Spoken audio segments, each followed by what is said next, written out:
তো গাইস, সবাই কেমন আছো? আশা করি সবাই ভালো আছে। আমিও খুব ভালো আছি। খুব ঠান্ডা পড়েছে আজ। সন্ধ্যার সময় ঠান্ডা ঠান্ডা ওয়েদারে একটু আলু পিঠে করছিলাম আমি। কে কে করতে ভালোবাসো ছেলেরা, একটু কমেন্ট করে জানাবে নিজের হাতে। ঠিক আছে, আলু পিঠা করছি এখন। তারপর খেয়ে দেখবো কেমন হচ্ছে। আমার তো খুব ভালো লাগে নিজের হাতে কিছু করতে, কিছু করি, কিছু করে খাই, খুব সুন্দর লাগে। আর তারপর খুব ঠান্ডা পড়েছে, একটু তো গরম গরম কিছু না করলে হয়, তার জন্য করছি। অনেক ছেলে আছে অনেক করতে ভালোবাসে নিজের হাতে অনেক কিছু, কেউ কেউ টাইম পায় না কাজের জন্য। অনেকে অনেক রকমের চাপ তো। আজ করলাম, অনেকদিন পর বাড়ি এলাম তো এনে করলাম।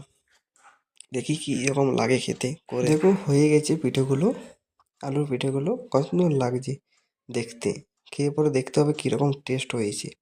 ঠিক আছে, তারপরে তো বাঁধাকপি কুচি করে নিলাম। এবার বাঁধাকপি পকোড়ি বানাবো। কুচি হয়ে গেছে বাঁধাকপির। বেসন বেসন দেওয়া হয়ে গেল। বেসন দিয়ে পরে সব কিছু দিয়ে দেবো, একটু নুন পরিমাণ মতন দিয়ে দিলাম।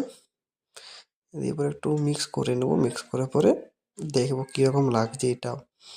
দেখো কী কী দিচ্ছি, তো হয়ে গেছে দেওয়া।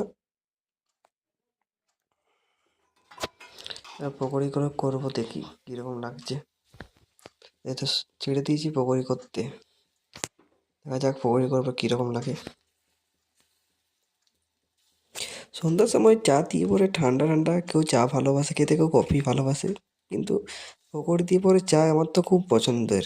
ঠান্ডা ঠান্ডা ওয়েদারে সন্ধ্যার সময় পকোড়ির চা, উফ কী লাগবে খেতে। কার কার পছন্দ একটু জানিয়ে দেবে। এখন অনেক ছেলে আছে নিজের হাতে করতে খুব ভালোবাসে, একটু জানিয়ে দিবে কে কে ভালোবাসে নিজের হাতে করতে। নিয়ে চলে এলাম আলুর পিঠে, খেয়ে পরে দেখছি কেমন লাগছে। উফ, গরম গরম যা লাগছে না খেতে, অসাধারণ, দারুণ লাগলো। আমার তো খেতে দারুণ লাগলো। কার কার ভালো লাগে একটু জানিয়ে দেবে নিজের হাতে পরে রান্না করে পরে খেতে। আমার তো খুব সুন্দর লাগলো খেতে। দেখো কমপ্লিট হয়ে গেছে আলুর পিঠো, কত সুন্দর লাগছে। কে কে খাবে চলে এসো।